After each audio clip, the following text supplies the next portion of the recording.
Assalamualaikum warahmatullahi wabarakatuh. Amin tadzakuri ronim bidhi salami mazaj tadam anda jara mimuk latin bidami amhabbatir rihumin tilqa'a kadhimatin wa awmadal barku fi zulma'i min idhami.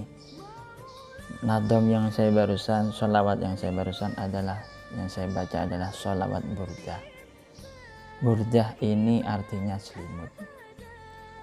Burdah ini karangan As-Sayyid Muhammad Al-Busiri, yang mana beliau ini seorang yang diberkahi oleh seseorang ulama, yang mana dalam sejarah hidupnya beliau di kisah hidupnya tersebut terkena penyakit, kalau sekarang itu penyakit lumpuh, kalau sekarang itu stroke katanya orang sekarang. Beliau sakitnya itu selama 11 tahun. Dan Syekh Ahmad Al-Busiri, Sayyid Ahmad Al-Busiri ini ada di Eropa Utara. Kampungnya bernama di Salami. Kemudian beliau, kalau Masehinya, lahir tahun 827 Masehi. Beliau meninggal pada 907 Masehi. Beliau berusia 80 tahun. Jadi ketika hampir masa hidup beliau terkena penyakit lumpuh. Sehingga ketika dalam keadaan lumpuh itu beliau masih mampu membaca sholawat, membaca terus, membaca sholawat sampai diulangi. Lalu kemudian bukan hanya dibaca saja, tapi ditulis, dibaca, sampai nadoman ini terkumpul, selesai menjadi 112 bait. Ketika sudah selesai, lalu Rasulullah mendatangi dalam mimpinya. Kemudian jubah yang dipakai Rasulullah ini dipakaikan, diselimutkan kepada Sayyid Ahmad Al-Busiri. Lalu ternyata ketika bangun, lalu Rasulullah menuntun, "Kum, berdiri sungguh." Kemudian lompat. Kemudian ketika beliau sudah selesai dari mimpinya, terbangun dari mimpinya, beliau langsung sembuh total.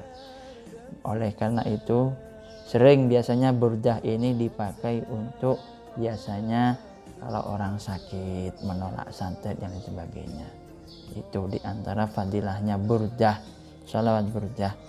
Eropa Utara ini kalau sekarang masuk bagian mungkin antaranya pokoknya Eropa Utara gitu. Kampungnya bernama di Salami. Kemudian faidahnya dan itu sejarah sekelumit qasidah burdah tersebut yang dibaca barusan oleh saya, karangan Sayyid Muhammad Al-Busiri. Kemudian keistimewaan sholawat itu juga Sayyid Muhammad bin Alawi bin Abbas Al-Maliki, beliau mendawuhkan orang yang senang sholawat, membaca sholawat apapun itu, sholawat yang panjang, mulai sholawatnya Sayyid Ahmad Ar-Rifai yang terpanjang, Syekh Abdul Qadir Al-Jailani yang panjang sekalipun, atau sholawat bahkan iktidal, istilahnya sedengan, kemudian yang pendek, paling pendek sallallahu alaihi Muhammad, itu katanya Sayyid Muhammad bin Alawi bin Abbas Al-Maliki, keutamaan dan keistimewaan orang yang membaca sholawat, melanggengkan membaca sholawat itu oleh Allah Subhanahu wa Ta'ala. Kata Sayyid Muhammad, dia akan mendapatkan 39 keistimewaan. 39 keistimewaan, tapi tidak saya sebut semua. Satu, Yang pertama, al-faidatul ula imtisalu amrullah subhanahu wa ta'ala. Yang pertama, dengan bersolawat setidaknya Anda menjalankan perintah Allah. Karena perintah solawat langsung Allah yang menyuruhnya dalam surat Al-Ahzab.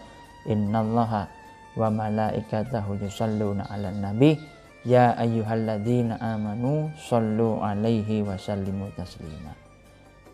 Itu yang pertama. Yang kedua, orang yang rajin membaca sholawat itu disenangi para malaikat-malaikat Allah. Itu yang kedua. Yang ketiga, orang yang senang membaca sholawat, maka dengan bersolawat akan diangkat 10 derajatnya atau tingkatannya. Itu yang ketiga. Yang keempat, innahu yaktubu lahu asyra hasanatin. Dengan bersolawat akan dicatat 10 kebaikan dari Allah langsung.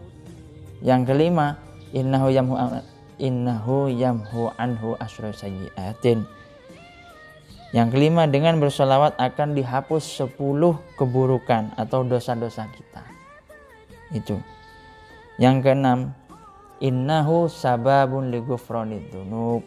Dengan bersolawat, sebab dengan bersolawat akan mendapat ampunan dari semua dosa yang kita lakukan. Yang ketujuh, innahu taqamu maqamus shadaqati lidil usrati.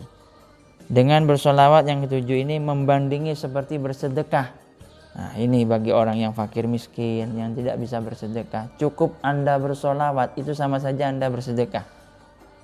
Lidil usrati. Ini pasti pengetahuan yang baru. Kemudian yang kedelapan, dengan bersolawat inna sababul liqadil hawaid. Dengan bersolawat hajat keinginan cepat terkabul.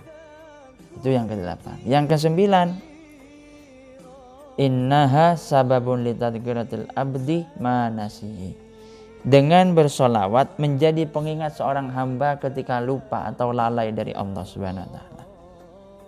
Itu yang kesembilan. Yang kesepuluh, dengan bersolawat inna sababul linafil fakri. Dengan bersolawat menolak kefakiran, mempercepat banyak harta kaya raya, melimpah ruah dan barokah. Jadi tidak ada ceritanya wali-walinya Allah itu wali-walinya Allah itu miskin. Ya, orang yang melanggengkan sholawat. Contoh ini ya, seperti guru ijazah, guru sekumpul melanggengkan sholawat. Habib Lutfi, Gus Dur, kemudian Kiai As'ad Sukorjo, Kiai Mahrus Ali, guru saya di Lirboyo, kemudian Kiai Abdul Hamid Pasuruan, Kiai Ahmad Siddiq Jember, semuanya, bahkan Kiai Abdul Hanan Manggi Santanggul, semuanya itu ahli sholawat. Tidak pernah yang namanya miskin harta, kekurangan sedikit. Oleh karena itu, jangan pernah meninggalkan sholawat apapun, sehari semalam setidaknya. Dari keterangan tersebut, kiranya itu saja yang bisa saya sampaikan. Kurang lebihnya saya mohon maaf.